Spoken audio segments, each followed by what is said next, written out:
After embarrassing end to the season and firing both coordinators, the Eagles have a new defensive coordinator. Now I give my thoughts on that and more.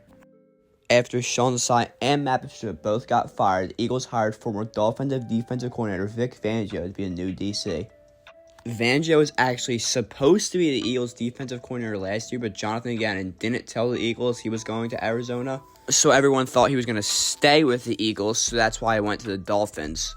Now, personally, I would have liked a change up in the scheme because the Fangio scheme this year did not work at all. But if we're going to run the Fangio scheme, the perfect guy to get is obviously Fangio.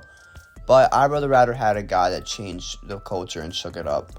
I would have preferred a guy that blitzed more like Wink Martindale or even Ron Rivera, especially because our linebackers are really bad, and I think he'd be a great DC.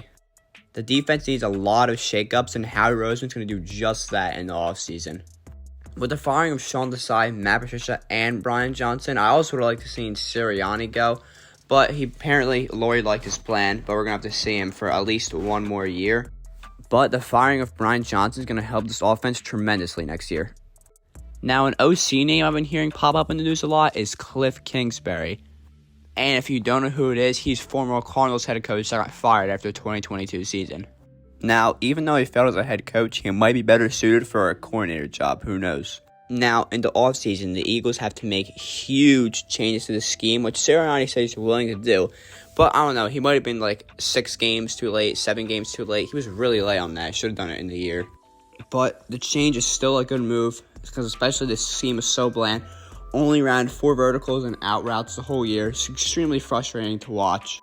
I've been calling for Brian Johnson to get fired for a while now, and I'm finally glad to see it happen. I hope the Eagles make the right changes in the offseason, the schematic changes, the personnel changes, and I trust Howie to do that. Alright, thanks for watching. Make sure you like and subscribe, and until next time, see ya.